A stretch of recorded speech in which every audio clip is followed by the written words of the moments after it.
Chapter 15. The return of Gerhardt brought forward the child question in all its bearings. He could not help considering it from the standpoint of a grandparent, particularly since it was a human being possessed of a soul. He wondered if it had been baptized. Then he inquired. "No, not yet," said his wife, who had not forgotten this duty but had been uncertain whether the little one would be welcome in the faith. "No, of course not," sneered Gerhardt, whose opinion of his wife's religious devotion was not any too great. "Such carelessness, such irreligion. That is a fine thing." He thought it over a few moments and felt that this evil should be corrected at once. "It should be baptized," he said. "Why don't she take it and have it baptized?" Mrs. Gerhardt reminded him that someone would have to stand godfather to the child, and there was no way to have the ceremony performed without confessing the fact that it was without a legitimate father. Gerhardt listened to this, and it quieted him for a few moments. But his religion was something which he could not see put in the background by any such difficulty. How would the Lord look upon quibbling like this? It was not Christian, and it was his duty to attend to the matter. It must be taken forthwith to the church, Jennie himself and his wife accompanying it as sponsors. Or, if he did not choose to condescend thus far to his daughter, he must see it that it was baptized when she was not present. He brooded over this difficulty, and finally decided that the ceremony should take place on one of these weekdays between Christmas and New Year's, when Jennie would be at her work. This proposal he broached to his wife, and receiving her approval, he made his next announcement. "It has no name," he said. Jennie and her mother had talked over this very matter, and Jennie had expressed a preference for Vesta. Now her mother made bold to suggest it as her own choice. How would Vesta do? Gerhardt heard this with indifference. Secretly, he had settled the question in his own mind. He had a name in store, left over from the halcyon period of his youth, and never opportunely available in the case of his own children. Wilhelmina. Of course, he had no idea of unbending in the least toward his small granddaughter. He merely liked the name, and the child ought to be grateful to get it. With a far-off gingery air, he brought forward this first offering upon the altar of natural affection, for offering it was, after all. "That is nice," he said, forgetting his indifference, "but how would Wilhelmina do?" Mrs. Gerhardt did not dare cross him when he was thus unconsciously weakening. Her woman's tact came to the rescue. "We might give her both names," she compromised. "It makes no difference to me," he replied, drawing back into the shell of opposition from which he had been inadvertently drawn. "Just so she is baptized." Jennie heard of this with pleasure, for she was anxious that the child should have every advantage, religious or otherwise, that it was possible to obtain. She took great pains to starch and iron the clothes it was to wear on the appointed day. Gerhardt sought out the minister of the nearest Lutheran church, a round-headed, thick-set theologian of the most formal type, to whom he stated his errand. "Your grandchild?" inquired the minister. "Yes," said Gerhardt. "Her father is not here." "So," replied the minister, looking at him curiously.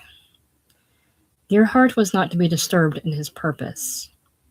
He explained that he and his wife would bring her. The minister, realizing the probable difficulty, did not question him further.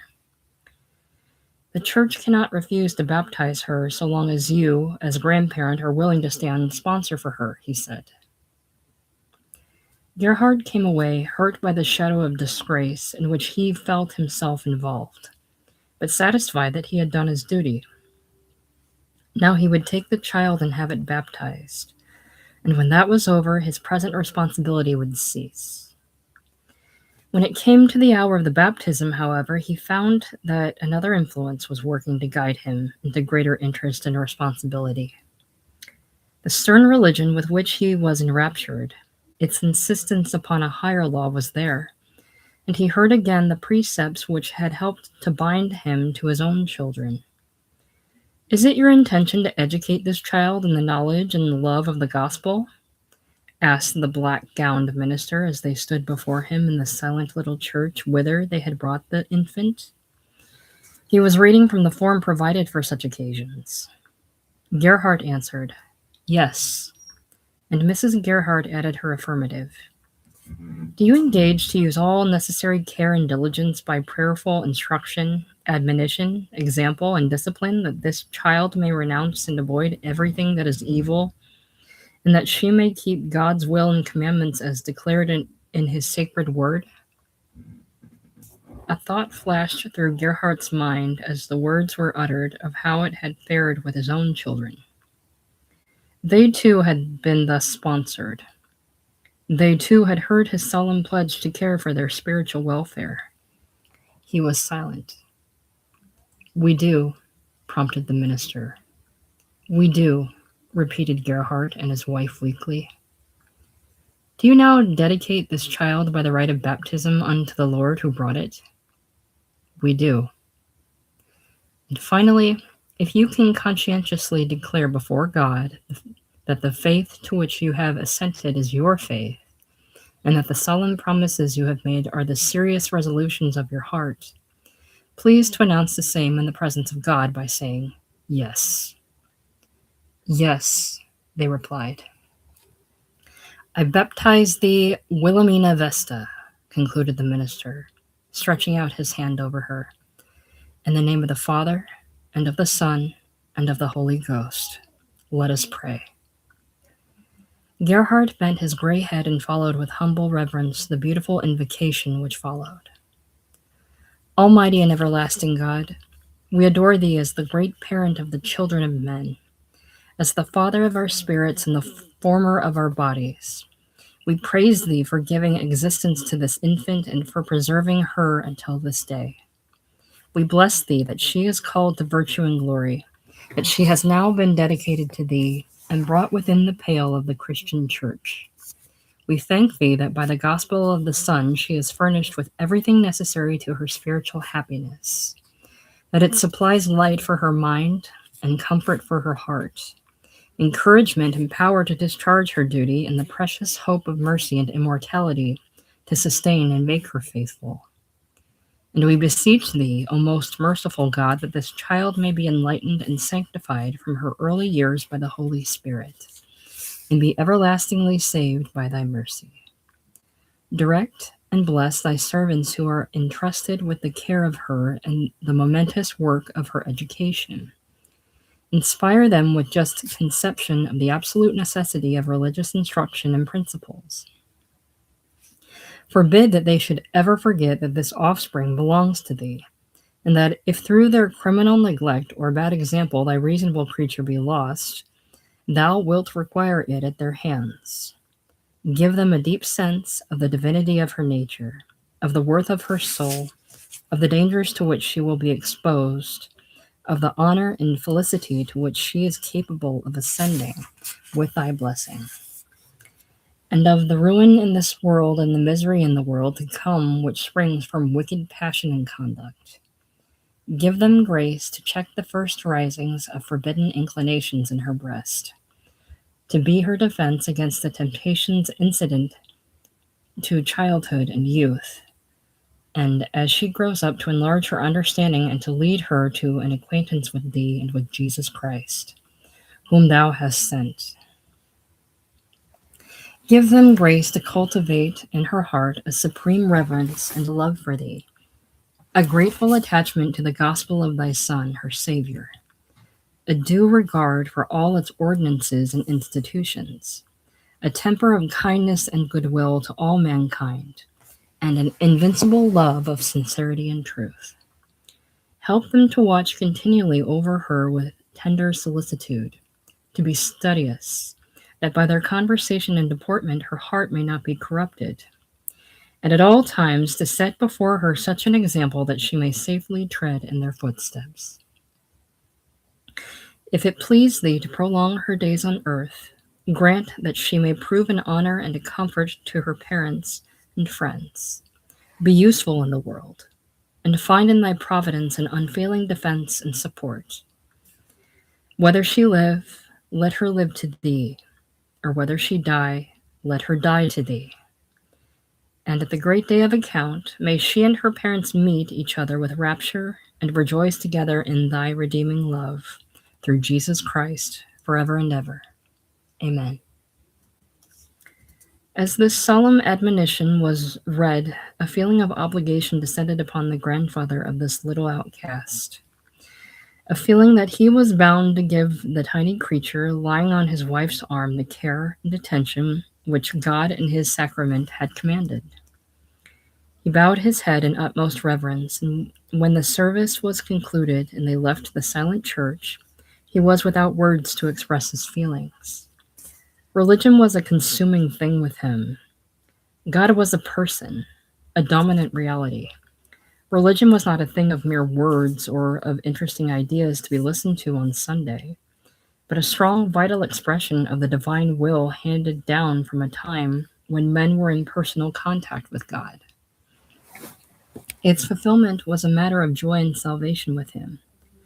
The one consolation of a creature sent to wander in a vale whose explanation was not here but in heaven.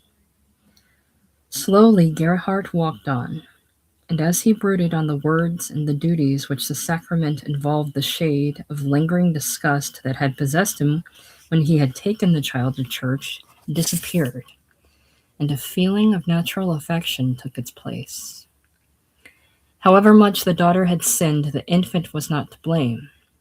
It was a helpless, puling, tender thing, demanding his sympathy and his love. Gerhardt felt his heart go out to the little child, and yet he could not yield his position all in a moment. "That is a nice man," he said of the minister to his wife as they walked along, rapidly softening in his conception of his duty. "Yes, he was," agreed Mrs. Gerhardt timidly. "It's a good-sized little church," he continued. "Yes." Gerhardt looked around him at the street, the houses, the show of brisk life on this sunshiny wintry's day, and then finally at the child that his wife was carrying. "She must be heavy," he said, in his characteristic German. "Let me take her." Mrs. Gerhardt, who was rather weary, did not refuse. "There," he said, as he looked at her and then fixed her comfortably upon his shoulder. "Let us hope she proves worthy of all that has been done today."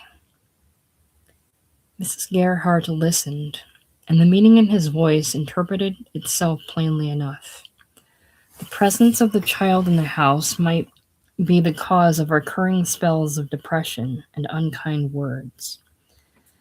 But there would be another and greater influence restraining him. There would always be her soul to consider. He would never again be utterly unconscious of her soul. Chapter 16.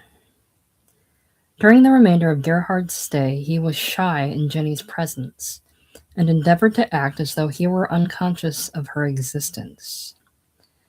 When the time came for parting, he even went away without bidding her goodbye, telling his wife she might do that for him. But after he was actually on his way back to Youngstown, he regretted the omission. "I might have bade her goodbye," he thought to himself as the train rumbled heavily along. But it was too late. For the time being, the affairs of the Gerhardt family drifted. Jennie continued her work with Mrs. Bracebridge. Sebastian fixed himself firmly in his clerkship in the cigar store. George was promoted to the noble sum of $3 and then $3.50. It was a narrow, humdrum life the family led. Coal, groceries, shoes, and clothing were the uppermost topics of their conversation. Everyone felt the stress and strain of trying to make ends meet. That which worried Jennie most and there were many things which weighed upon her sensitive soul, was the outcome of her own life, not so much for herself as for her baby and the family. She could not really see where she fitted in. Who would have me? She asked herself over and over. How was she to dispose of Vesta in the event of a new love affair? Such a contingency was quite possible. She was young, good-looking, and men were inclined to flirt with her, or rather to attempt it. The Bracebridges entertained many masculine guests, and some of them had made unpleasant overtures to her. "My dear, you're a very pretty girl," said one old rake of 50-odd, when she knocked at his door one morning to give him a message from his hostess. "I beg your pardon?" she said, confusedly and colored. "Indeed, you're quite sweet. And you needn't beg my pardon. I'd like to talk to you sometime." He attempted to chuck her under the chin, but Jennie hurried away. She would have reported the matter to her mistress, but a nervous shame deterred her. Why would men always be doing this? She thought. Could it be because there was something innately bad about her? An inward corruption that attracted its like? It is a curious characteristic of the non-defensive disposition that it is like a honey jar to flies. Nothing is brought to it, and much is taken away. Around a soft, yielding, unselfish disposition men swarm naturally. They sense this generosity, this non-protective attitude from afar. A girl like Jennie is like a comfortable fire to the average masculine mind. They gravitate to it, seek its sympathy, yearn to possess it. Hence she was annoyed by many unwelcome attentions. One day, there arrived from Cincinnati a certain Lester Kane, the son of a wholesome carriage builder of great trade distinction in that city and elsewhere throughout the country, who was wont to visit this house frequently in a social way. He was a friend of Mrs. Bracebridge more than of her husband, for the former had been raised in Cincinnati, and as a girl had visited at his father's house. She knew his mother, his brother and sisters, and to all intents and purposes socially had always been considered one of the family. "Lester's coming tomorrow, Henry," Jennie heard Mrs. Bracebridge tell her husband. "I had a wire from him this noon. He's such a scamp. I'm going to give him the big east front room upstairs. Be sociable and pay him some attention. His father was so good to me." "I know it," said her husband calmly. "I like Lester. He's the biggest one in that family, but he's too indifferent. He doesn't care enough." "I know, but he's so nice. I do think he's one of the nicest men I ever knew." "I'll be decent to him. Don't I always do pretty well by your people?" "Yes, pretty well." "Oh, I don't know about that," he replied dryly. When this notable person arrived, Jennie was prepared to see someone of more than ordinary importance, and she was not disappointed. There came into the reception hall to greet her mistress a man of perhaps 36 years of age, above the medium in height, clear-eyed, firm-jawed, athletic, direct, and vigorous. He had a deep, resonant voice that carried clearly everywhere. People somehow used to stop and listen, whether they knew him or not. He was simple and abrupt in his speech. "Oh, there you are," he began. "I'm glad to see you again. How's Mr. Bracebridge? How's Fanny?" He asked his questions forcefully, wholeheartedly, and his hostess answered with an equal warmth. "I'm glad to see you, Lester," she said. "George will take your things upstairs. Come up into my room. It's more comfy. How are Grandpa and Louise?" He followed her up the stairs, and Jennie, who had been standing at the head of the stairs listening, felt the magnetic charm of his personality. It seemed, why she could hardly say, that a real personage had arrived. The house was cheerier. The attitude of the mistress was much more complaisant. Everybody seemed to feel that something must be done for this man. Jennie went about her work, but the impression persisted. His name ran in her mind. Lester Kane, and he was from Cincinnati. She looked at him now and then on the sly and felt for the first time in her life an interest in a man on his own account. He was so big, so handsome, so forceful. She wondered what his business was. At the same time, she felt a little dread of him. Once she caught him looking at her with a steady, incisive stare. She quailed inwardly and took the first opportunity to get out of his presence. Another time he tried to address a few remarks to her, but she pretended that her duties called her away. She knew that often his eyes were on her when her back was turned, and it made her nervous. She wanted to run away from him, although there was no very definite reason why she should do so. As a matter of fact, this man, so superior to Jennie in wealth, education, and social position, felt an instinctive interest in her unusual personality.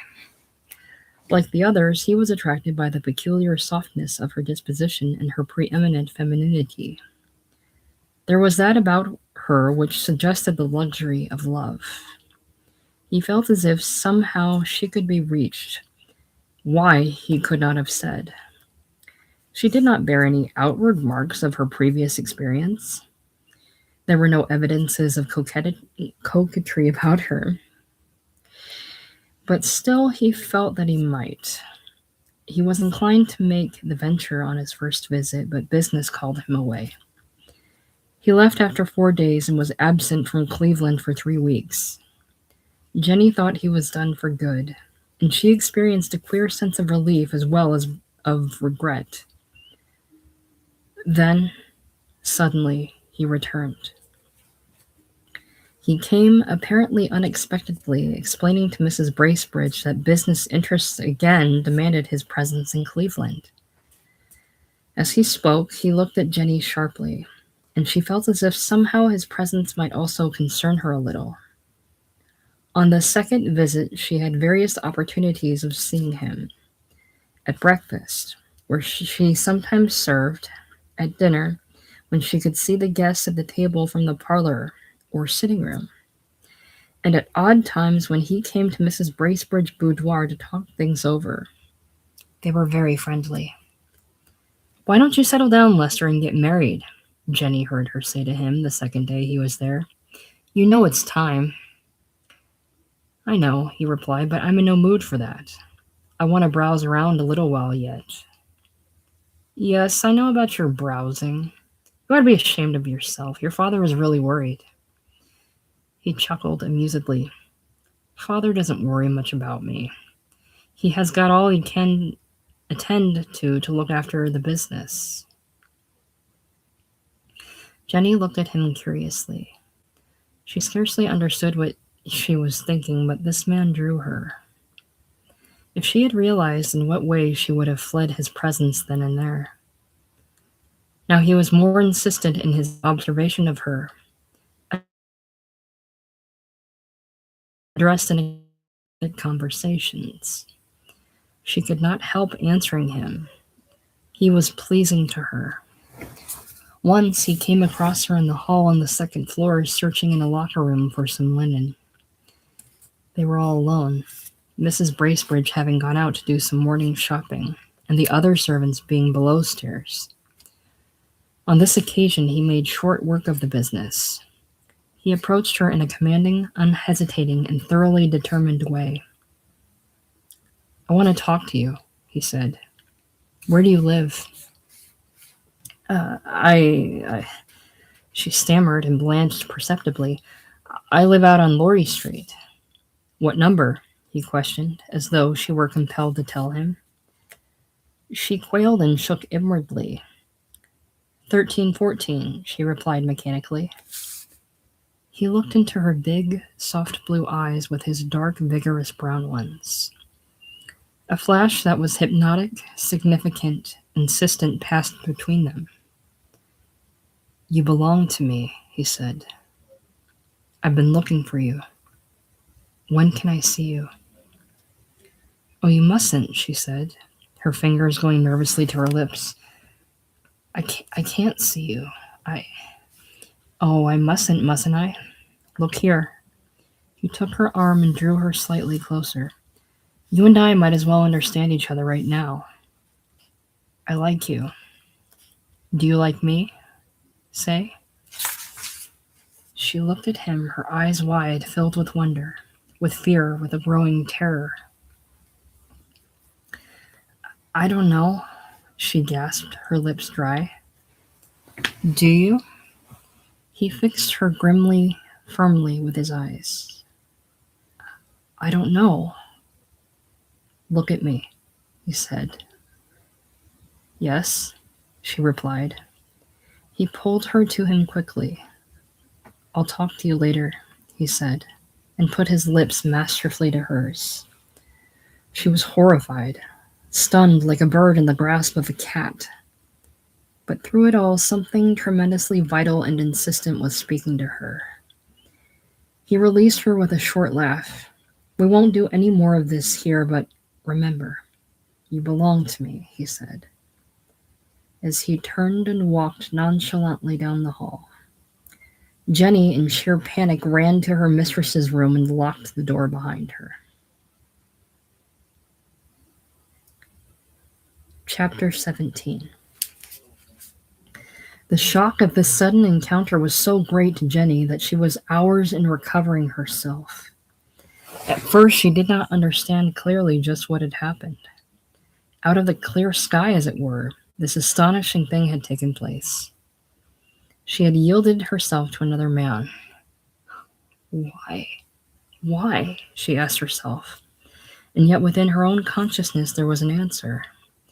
Though she could not explain her own emotion, she belonged to him temperamentally, and he belonged to her. There is a fate in love and a fate in fight. The strong intellectual bear of a man, son of a wealthy manufacturer, stationed, so far as material conditions were concerned, in a world immensely superior to that in which Jennie was moved, was, nevertheless, instinctively, magnetically, and chemically drawn to this poor serving maid. She was his natural affinity, though he did not know it. The one woman who answered somehow the biggest need of his nature. Lester Kane had known all sorts of women, rich and poor, the highly bred maidens of his own class, the daughters of the proletariat. But he had never yet found one who seemed to combine for him the traits of an ideal woman: sympathy, kindliness of judgment, youth, and beauty. Yet this ideal remained fixedly seated in the back of his brain. When the right woman appeared, he intended to take her.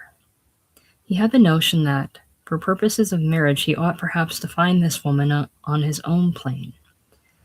For purposes of temporary happiness, he might take her from anywhere, leaving marriage, of course, out of the question.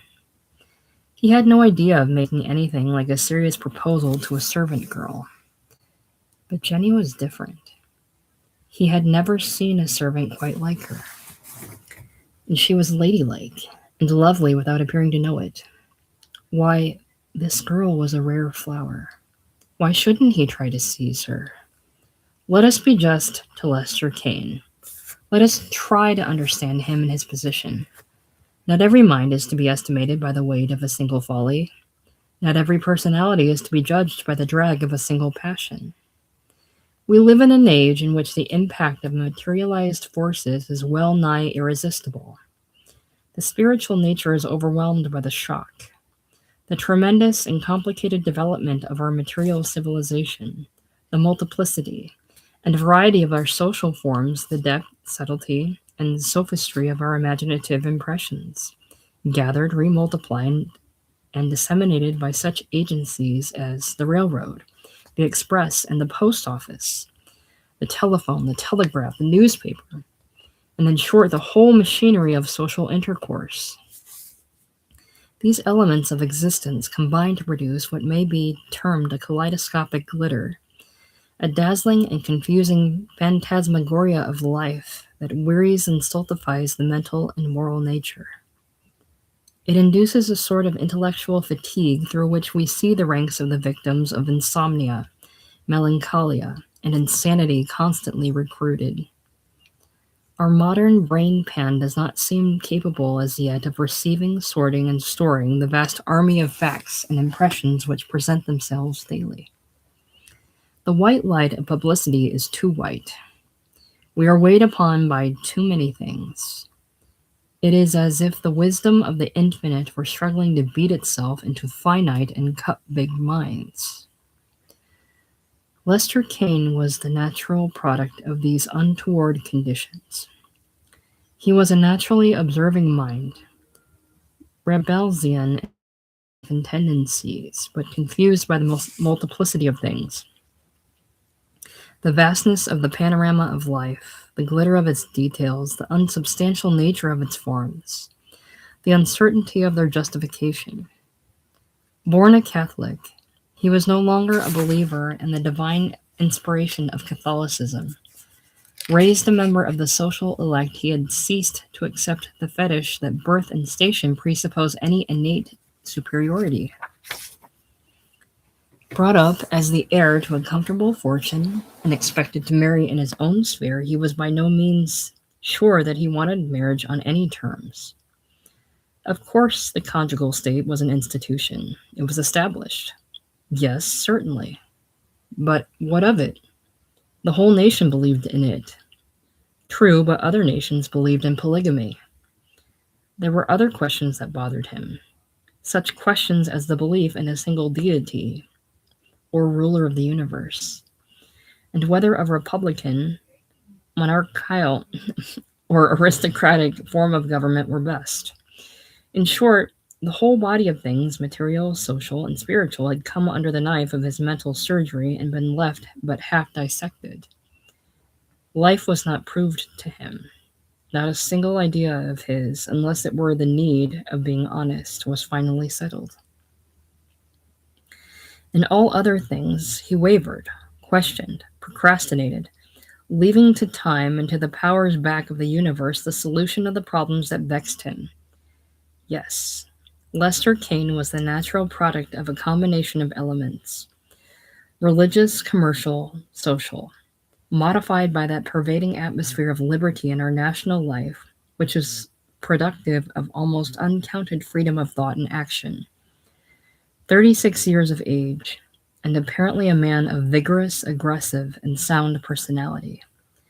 He was, nevertheless, an essentially animal man, pleasantly veneered by education and environment.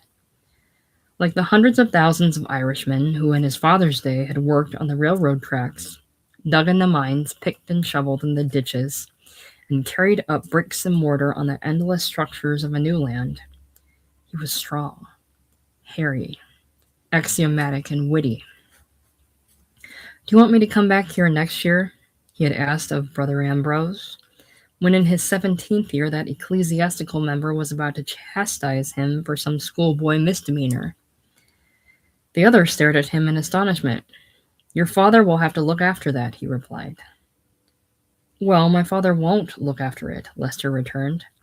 "If you touch me with that whip, I'll take these things into my own hands.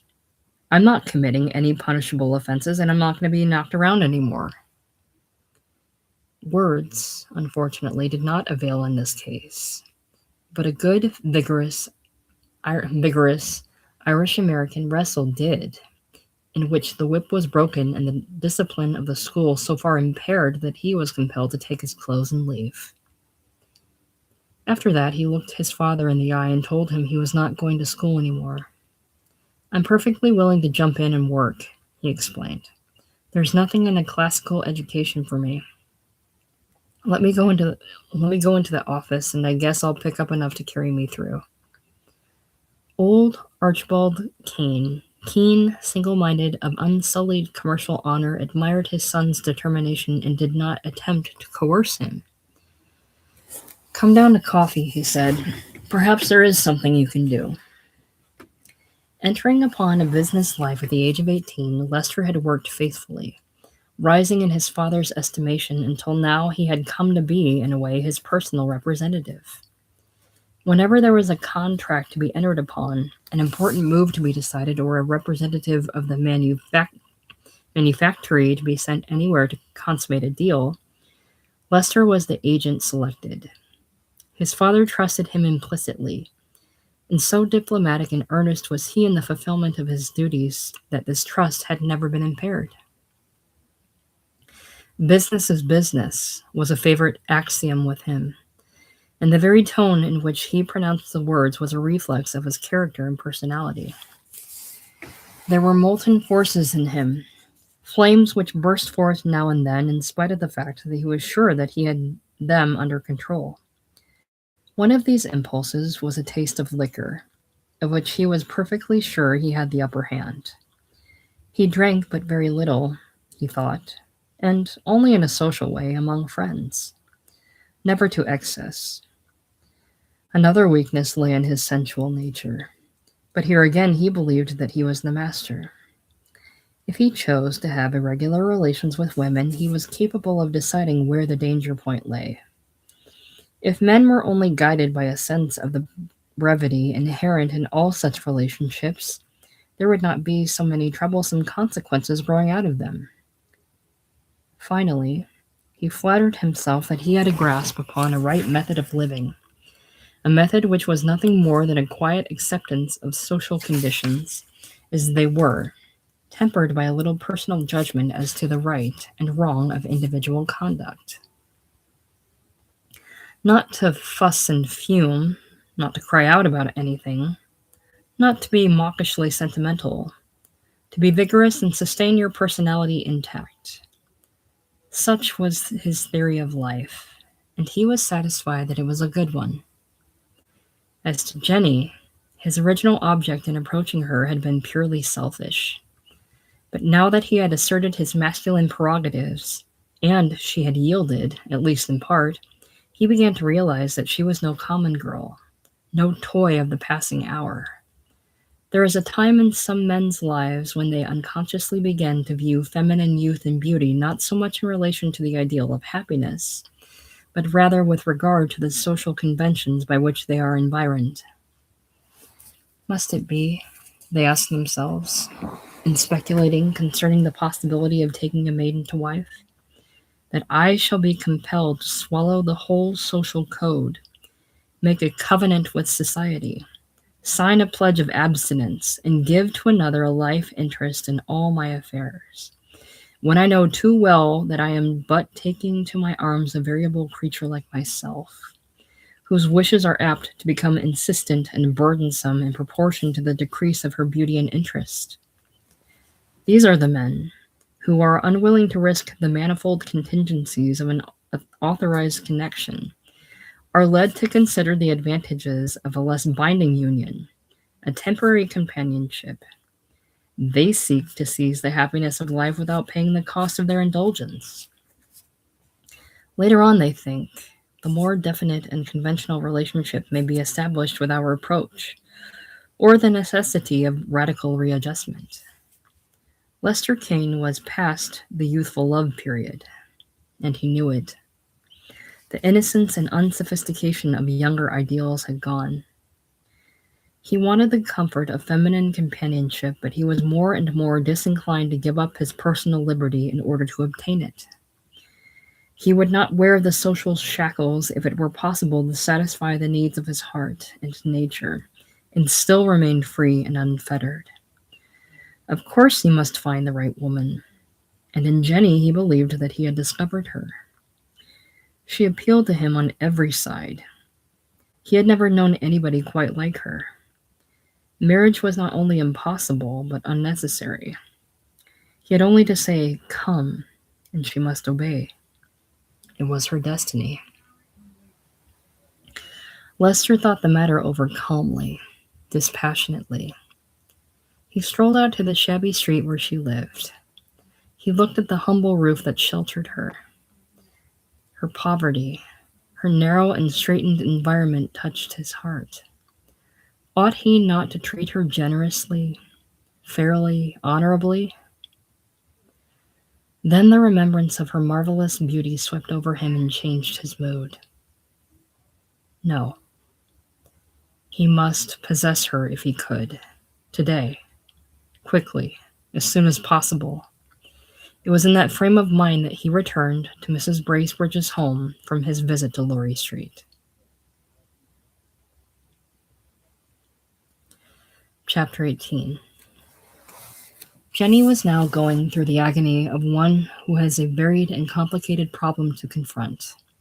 Her baby, her father, her brothers and sisters all rose up to confront her. What was this thing that she was doing? Was she allowing herself to slip into another wretched, unsanctified relationship? How was she to explain to her family about this man? He would not marry her, that was sure, if he knew all about her. He would not marry her anyhow, a man of his station and position. Yet here she was, parleying with him. What ought she to do? She pondered over the problem until evening, deciding first that it was best to run away, but remembering painfully that she had told him where she lived. And she resolved that she would summon up her courage and refuse him. Tell him she wouldn't have anything to do with him. This last solution of the difficulty seemed simple enough in his absence. And she would find work where he could not follow her up so easily. It all seemed simple enough as she put on her things in the evening to go home. Her aggressive lover, however, was not without his own conclusion in the matter. Since leaving Jennie, he had thought concisely and to the point. He came to the conclusion that he must act at once. She might tell her family. She might tell Mrs. Bracebridge. She might leave the city. He wanted to know more of the conditions which surrounded her, and there was only one way to do that. Talk to her. He must persuade her to come and live with him. She would, he thought. She admitted that she liked him. That soft, yielding note in her character which had originally attracted him seemed to presage that he could win her without much difficulty, if he wished to try. He decided to do so anyhow, for truly he desired her greatly. At 5:30, he returned to the Bracebridge home to see if she were still there. At 6, he had an opportunity to say to her, unobserved, "I am going to walk home with you. Wait for me at the next corner, will you?" "Yes," she said, a sense of compulsion to do his bidding seizing her. She explained to herself afterward that she ought to talk to him, that she must tell him finally of her decision not to see him again, and this was as good an opportunity as any. At 6:30, he left the house on a pretext, a forgotten engagement, and a little after 7 he was waiting for her in a closed carriage near the appointed spot. He was calm, absolutely satisfied as to the result, and curiously elated beneath a sturdy, shock-proof exterior. It was as if he breathed some fragrant perfume, soft, grateful, entrancing. A few minutes after 8, he saw Jennie coming along. The flare of the gas lamp was not strong, but it gave sufficient light for his eyes to make her out. A wave of sympathy passed over him, for there was a great appeal in her personality. He stepped out as she neared the corner and confronted her. "Come," he said, "and get in this carriage with me. I'll take you home." "No," she replied, "I don't think I ought to." "Come with me, I'll take you home. It's a better way to talk." Once more that sense of dominance on his part, that power of compulsion. She yielded, feeling all the time that she should not. He called out to the cabman, "Anywhere, for a little while." When she was seated beside him, he began at once. "Listen to me, Jennie. I want you. Tell me something about yourself." "I have to talk to you," she replied, trying to stick to her original line of defense. "About what?" he inquired, seeking to fathom her expression in the half-light. "I can't go on this way," she murmured nervously. "I can't act this way. You don't know how it all is. I shouldn't have done what I did this morning. I mustn't see you anymore. Really, I mustn't." "You didn't do what you did this morning," he remarked, paradoxically, seizing on that one particular expression. I did that. And as for seeing me anymore, I'm going to see you. He seized her hand. You don't know me, but I like you. I'm crazy about you, that's all. You belong to me. Now listen, I'm going to have you. Are you going to come to me? No, no, no, she replied in an agonized voice. I can't do anything like that, Mr. Kane. Please listen to me. It can't be. You don't know. Oh, you don't know. I can't do what you want. I don't want to. I couldn't even if I wanted to. You don't know how things are. But I don't want to do anything wrong. I mustn't. I can't. I won't. No, please let me go home. He listened to this troubled, feverish outburst with sympathy, with even a little pity. What do you mean by you can't? He asked curiously. Oh, I can't tell you, she replied. Please don't ask me. You oughtn't to know, but I mustn't see you anymore. It won't do any good. But you like me, he retorted. Yes, I do, but I can't help that. But you mustn't come near me anymore. Please don't. He turned his proposition over in his mind with the solemnity of a judge. He knew that this girl liked him, loved him, really, brief as their contact had been. And he was drawn to her, perhaps not irrevocably, but with exceeding strength. What prevented her from yielding, especially since she wanted to? He was curious. See here, Jenny, he replied. I hear what you say. I don't know what you mean by can't if you want to. You say you like me. Why can't you come to me? You're my sort. We will get along beautifully together. You're suited to me temperamentally. I'd like to have you with me. What makes you say you can't come? I can't, she replied. I can't. I don't want to. I oughtn't. Please don't ask me any more. You don't know. I can't tell you why. She was thinking of her baby. The man had a keen sense of justice and fair play. Above all things, he wanted to be decent in his treatment of people. In this case, he intended to be tender and considerate, and yet he must win her. He turned this over in his mind. Listen to me, he said finally, still holding her hand. I may not want you to do anything immediately. I want you to think it over. But you belong to me. You say you care for me. You admitted that this morning. I know you do. Now why should you stand out against me? I like you, and I can do a lot of things for you. Why not let us be good friends now? Then we can talk the rest of this over later. But I mustn't do anything wrong, she insisted. I don't want to.